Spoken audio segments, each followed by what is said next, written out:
नमस्कार छात्रों। देखो, आज के वीडियो में हम 12वीं कक्षा के व्याकरण का जो हिस्सा है जिसमें रस और अलंकार है। अभी 12वीं कक्षा की जो आने वाली एग्ज़ाम है या आने वाली जो परीक्षा है, बोर्ड परीक्षा, उसमें रस और अलंकार उसके संबंध में पूछा जाता है। तो जिसमें महत्वपूर्ण है कि जो पहला पार्ट है या पहला जो इसमें हिस्सा है वो है रस। उसके बारे में आज हम जानकारी लेने वाले हैं। देखो छात्रों, रस के बारे में यानी रस, अगर ये शब्द ही हम उच्चारण करते हैं, उसको उच्चारित करते हैं तो तुरंत हमारे मन में अलग अलग भाव आते हैं। जैसे कि आप देखो, प्रत्यक्ष रूप से अगर हम देखते हैं कि अगर हम किसी चीज़ का रसपान करते हैं, कोई द्रव्य पीते हैं, तो उस समय हमारी ज़बान पर जो अलग अलग प्रकार की टेस्ट आती है। जैसे मान लो अगर हमने कोई खट्टा मीठा पी लिया तो हमें तुरंत हाव भाव उस प्रकार का बनता है, या कोई कड़वी चीज़ पी ली तो हमारी ज़बान हमें वो टेस्ट कड़वी है वो हमें अपने आप महसूस होता है और उस तरीके से हमारे हाव भाव होते हैं, या हम शारीरिक रूप से या हमारा चेहरा उस प्रकार से दिखाई देता है। तो वैसे ही जिस प्रकार से हम जीवन में अलग अलग प्रकार के रसपान करते हैं और उसके जो भी टेस्ट होती है उस प्रकार से हमारा हाव भाव होता है, वैसे ही भाषा में भी भाषा का भी रस होता है। यानी भाषा को अलग अलग प्रकार से साहित्य शास्त्र में उसे समझाने के लिए अलग अलग एग्जाम्पल दिए जाते, या कुछ वाक्य सुनकर, कुछ अलग अलग उदाहरण सुनकर मनुष्य या सुनने वालों को या पढ़ने वाले के मन में जो भाव उत्पन्न होता है, तो उस समय वहाँ पर वो उस प्रकार के उस तरीके की रस की निष्पत्ति होती है। तो वैसे ही यहाँ पर 11वीं कक्षा में और 12वीं कक्षा में, दोनों कक्षा में मिलाकर कुल 9 रस पहले हुआ करते थे। बाद में 2 रसों का उसमें सम्मिलित किया गया और कुल मिलाकर 11 रसों का निर्माण हुआ है। और 11 रस हमें 11वीं और 12वीं कक्षा में, दोनों कक्षा में मिलकर वो हमें उसके बारे में जानकारी लेनी होती है। उसमें हमने 11वीं कक्षा में कुछ रसों के बारे में जानकारी लिए, जैसे कि आप देख सकते हैं, जिसमें करुण रस, हास्य रस, वीर रस, भयानक रस और वात्सल्य रस।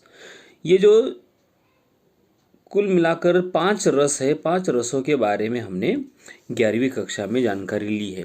लेकिन जो बचे हुए बाकी जो रस है, जो टोटल कुल मिलाकर 6 रस जो बचे हुए हैं, वो हमें 12वीं कक्षा में उसके बारे में जानकारी लेनी है। जिसमें प्रमुख रूप से रौद्र रस है, बीभत्स रस है, अद्भुत रस है, श्रृंगार रस, शांत रस और भक्ति रस है। इन 6 रसों के बारे में हमें 12वीं इस वीडियो में जानकारी लेनी है। अब जिसमें सबसे पहले जो रस आता है वो है रौद्र रस। रौद्र रस यानी क्रोध रस।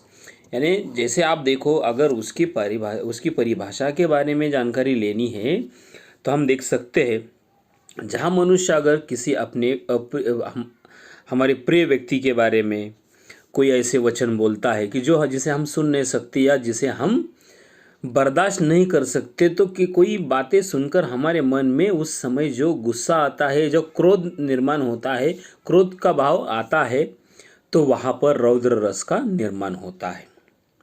किसी का हम देखते कि हमारे प्रिय व्यक्ति का किसी ने अपमान किया, उसे अपमानजनक बोला, जैसे अगर हमारे माता पिता के बारे में किसी ने गलत कोई शब्द इस्तेमाल किया तो हमारे मन में तुरंत गुस्सा आता है। तो यानी उस समय हमारे मन में रौद्र रस निर्माण होता है। अब रौद्र रस की तो हमने परिभाषा देख ली।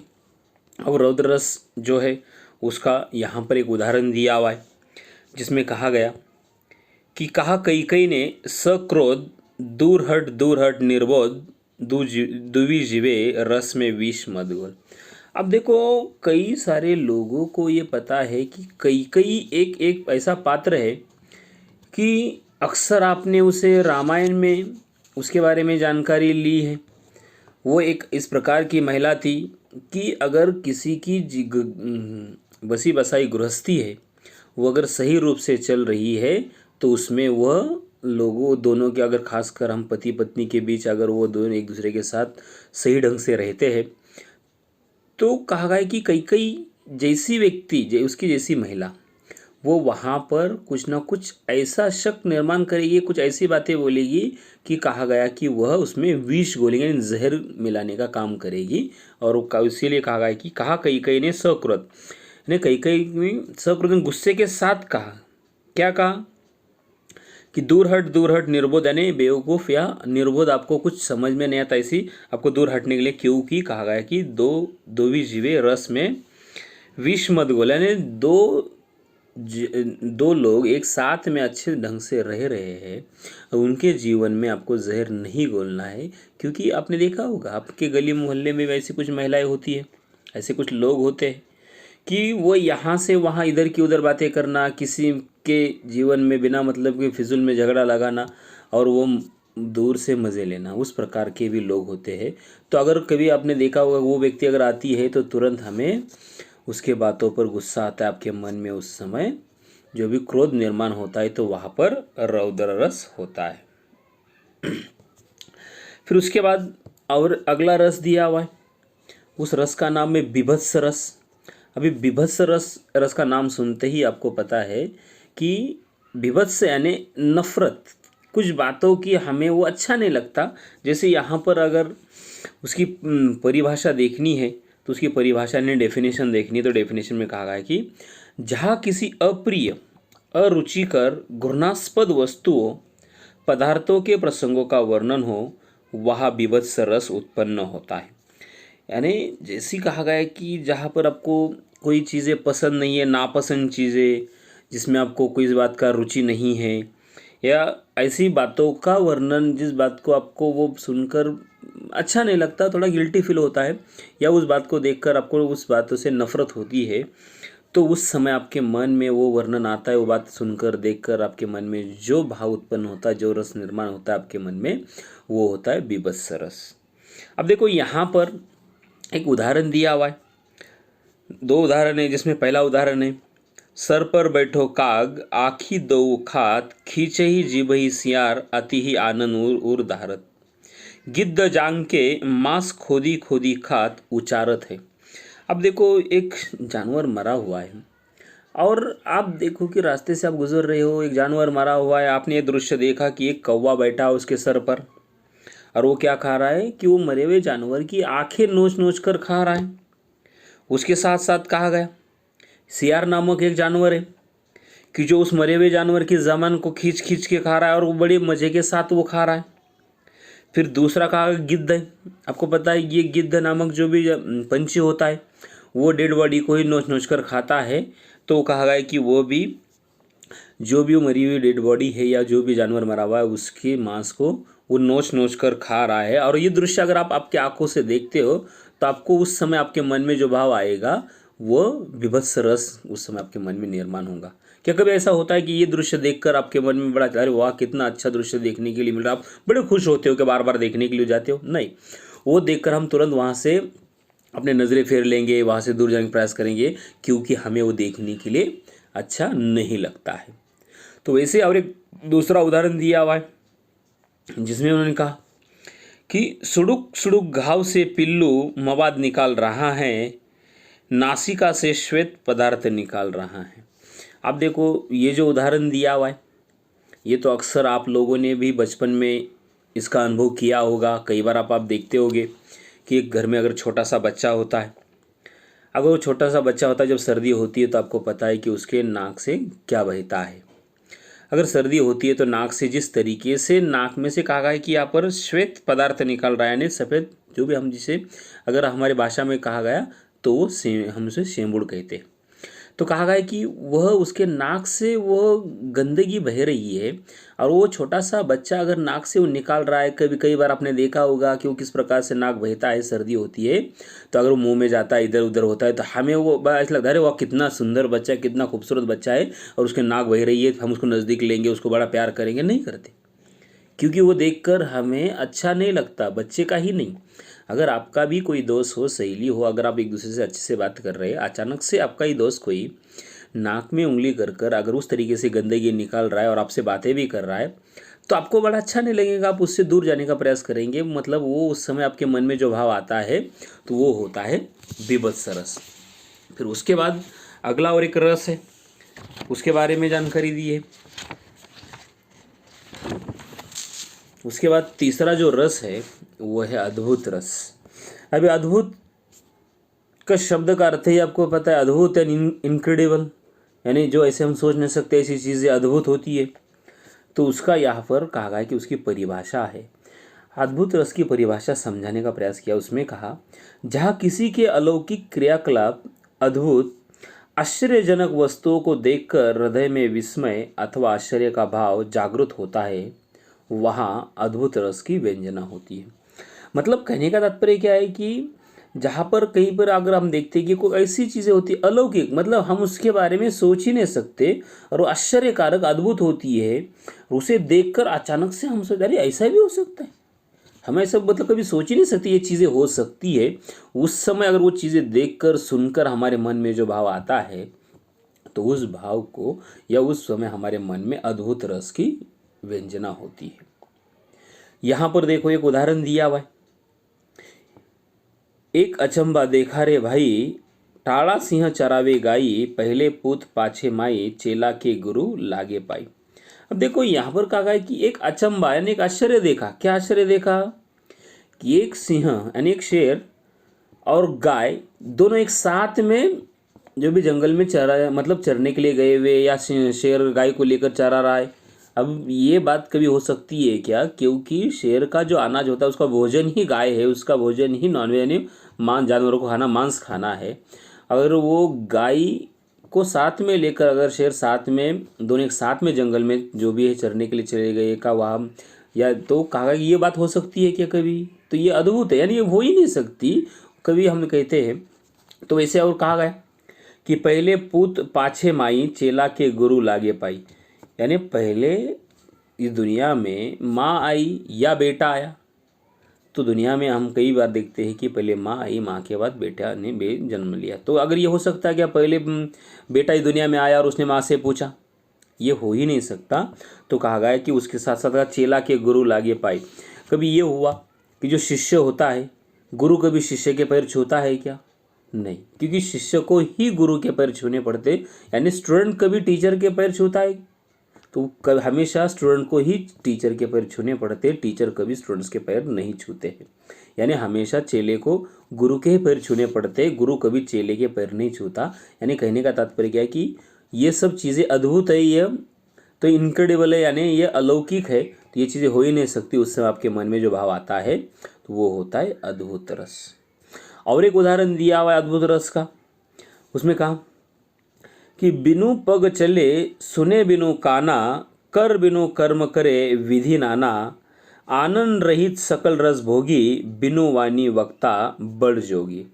अब देखो यहाँ कहा बिनु पग चले, यानी बिना पैर के कोई अपाहिज आदमी चल सकता है क्या? नहीं चल सकता। अभी आप कहोगे कि तो आजकल हम साइंस ने इतनी टेक्नोलॉजी की वजह से इतनी तरक्की कर ली कि हम आर्टिफिशियल जो भी पैर होता है, कृत्रिम पैर होता है, उसको लगाएंगे चलेंगे। ये आर्टिफिशियल हुआ, कृत्रिम हुआ।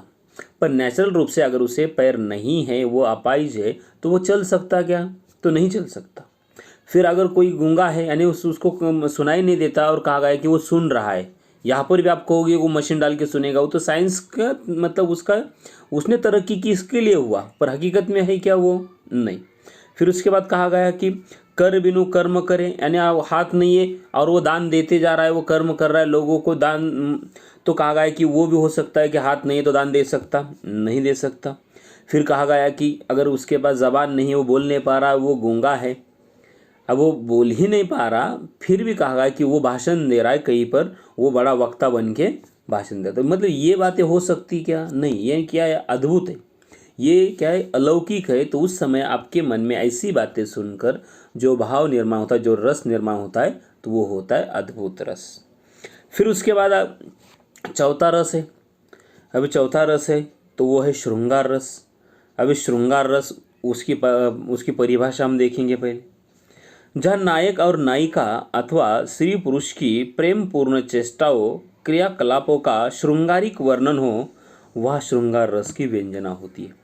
मतलब यहाँ अक्सर हम देखते हैं कि श्रृंगार रस में नायक और नायिका यानी हीरो और हीरोइन यानी स्त्री पुरुष जो होते हैं वो एक दूसरे से प्यार भरी बातें करते हैं। कई बार उनसे वर्णन होता है, जैसे अक्सर आप देखते हैं कोई लड़की हो या कोई महिला हो, अपने आप को खूबसूरत दिखाने के लिए वो मेकअप तो करती है, उसके अलावा अलग अलग प्रकार के गहने पहनेंगी, अलग अलग प्रकार के जेवरात पहनेंगे।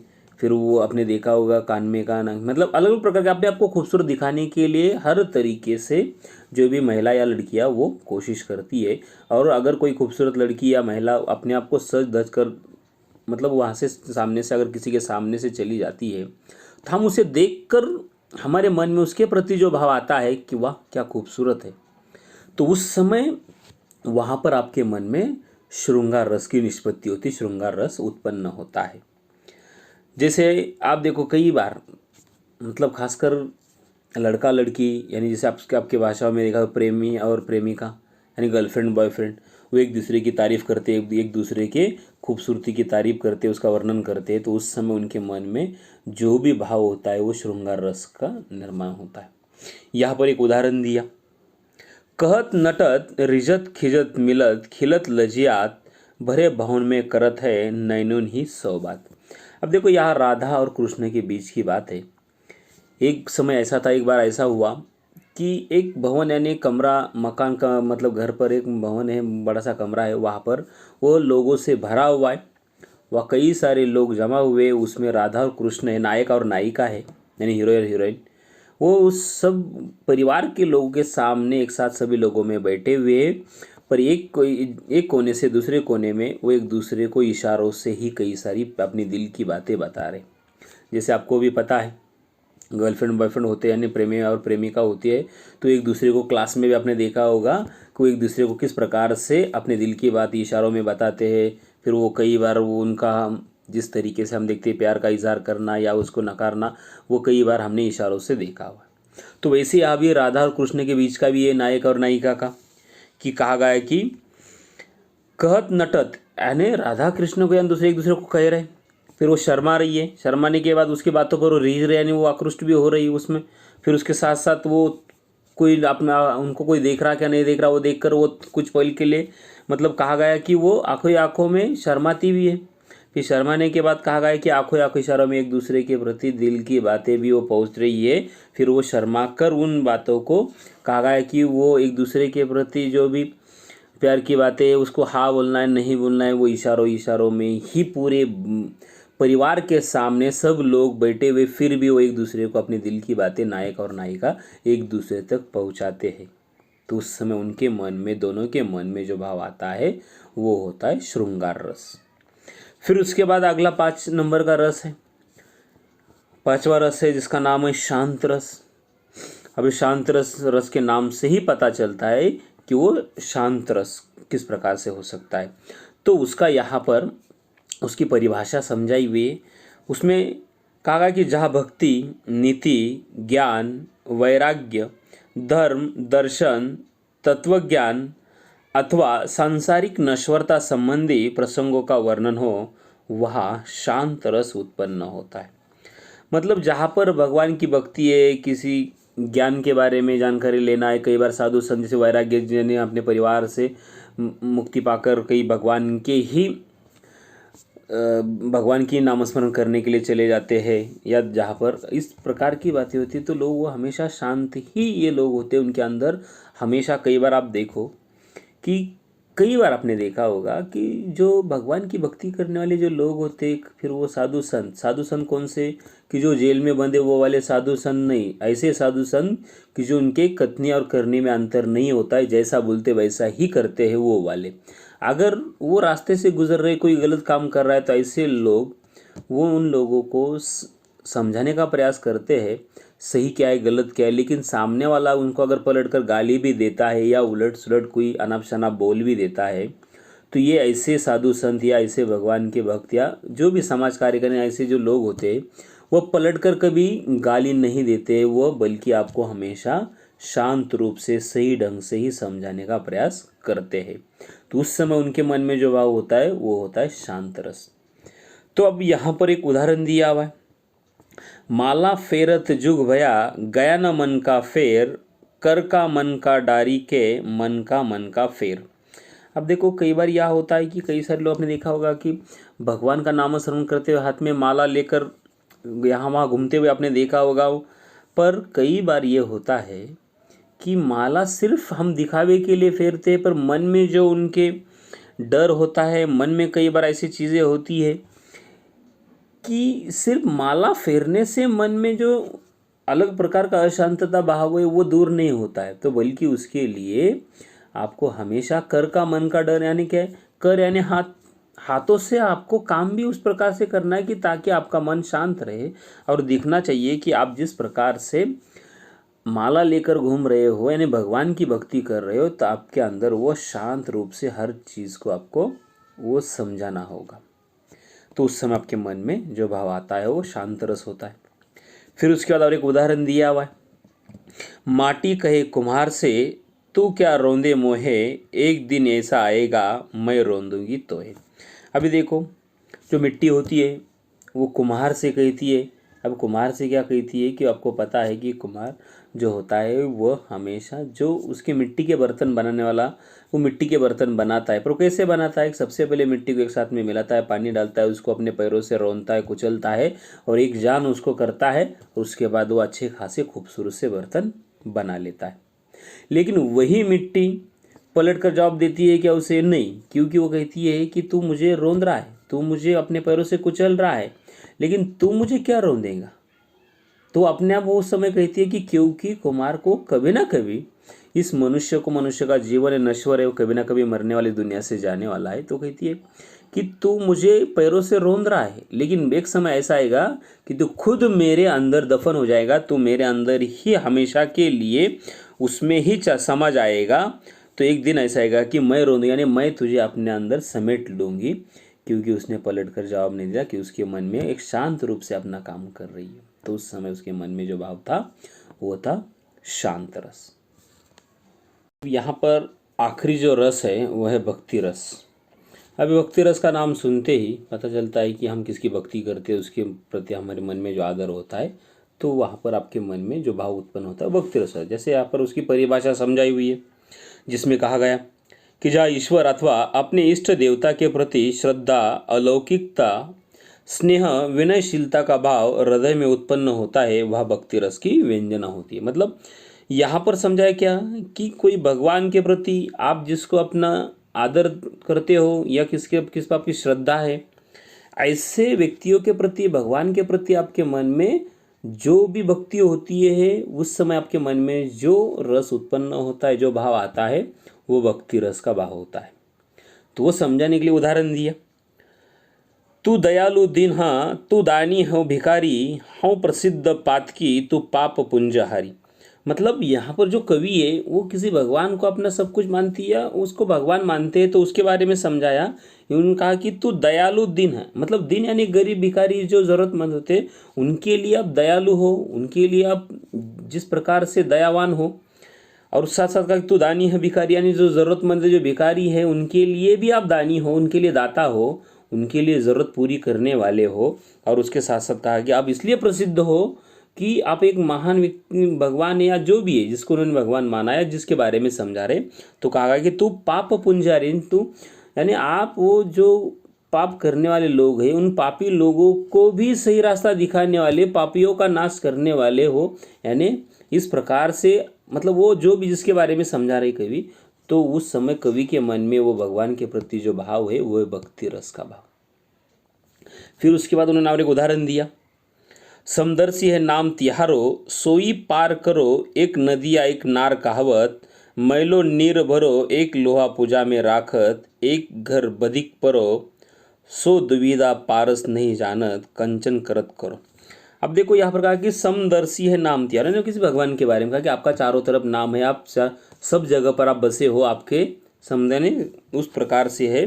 क्योंकि कहा गया सोई पार करो, क्योंकि भगवान का नाम चारों तरफ है। फिर उस प्रकार से कहा कि एक नदी एक नार कहावत है, और कहा गया कि एक नदी जो होती है, अब वो आपको पता है कि हम उसको पवित्र भी मानते हैं नदी को, खासकर भारतीय में हिंदू धर्म में ही नदी को पवित्र माना जाता है। लेकिन कहा गया कि उसी नदी को पवित्र मानते हैं और वही नदी हम कई बार गंदी करते हैं, तो उसमें से मैला यानी गंदगी को यहाँ से वह निर्भर यानी मैला गंदा पानी उसमें से हम वो भी उसमें वो साथ में लेकर जाती है और साफ पानी भी लेकर जाती है। तो वैसे ही कहा गया है कि एक लोहा होता है, और लोहा आपको पता है कि जो लोहा होता है, कई बार हमने देखा हुआ है कि एक लोहा पूजा में रखा जाता है, उसकी पूजा की जाती है। और दूसरा एक लोहा होता है, कई बार आपने देखा उससे शस्त्र बनते हैं, उससे हथियार बनाए जाते हैं कि लोगों को मारने के लिए भी उसका इस्तेमाल किया जाता है। और उसी लोहे से बने हुए कोई चीज़ की पूजा भी की जाती है। उसके साथ साथ हमने ये भी देखा है कि उसी लोहे से घर बनाने के लिए भी उसका काम इस्तेमाल होता है। यानी एक चीज़ के अनगिनत इस्तेमाल होते हैं। तो वैसे ही कहा गया कि भगवान भी ऐसे अनगिनत रूप में हमें मिलते हैं। तो कहा गया है कि सो दुविधा पारस नहीं जानत कंचन करत करो। मतलब कहा गया है कि लोहे को अगर पारस के साथ, पारस नामक धातु के संपर्क में रखा गया, तो कहा गया है कि वो उसको सोना बना देता है। किसको? लोहे को, पारस। यानी वो इतना महत्वपूर्ण, इतना वो जो भी पारस है वो उतना महत्वपूर्ण होता है कि जिसके संपर्क में कोई लोहा भी आता है तो उसे कहा गया कि उसे सोना बना देता है। तो उस समय कहा गया है कि आपके मन में जो भाव होता है, उसकी आपके प्रति जो श्रद्धा होती है, आदर होता है किसी व्यक्ति का, किसी भगवान का, तो वो उस समय आपके मन में जो भाव आता है वो भक्ति रस का भाव होता है। तो इस प्रकार से यहाँ पर जो भी रस है, रस के बारे में हमने जानकारी ली, जिसमें हमने 6 रस देखे। सबसे पहले हमने रौद्र रस देखा, फिर उसके बाद हमने अद्भुत रस भी देखा, फिर उसके साथ साथ श्रृंगार रस देखा, श्रृंगार रस के बाद हमने शांत रस देखा और भक्ति रस देखा। ऐसे कुल मिलाकर 6 रसों के बारे में हमने आज जानकारी ली है। अगर आपको यह वीडियो पसंद आया तो इसे लाइक कीजिए, शेयर कीजिए, क्योंकि हम अगले वीडियो में आपको अलंकार के बारे में जानकारी बताने वाला हूँ। अलंकार किस प्रकार से उसके बारे में समझाया जाएगा। तो तब तक के लिए धन्यवाद।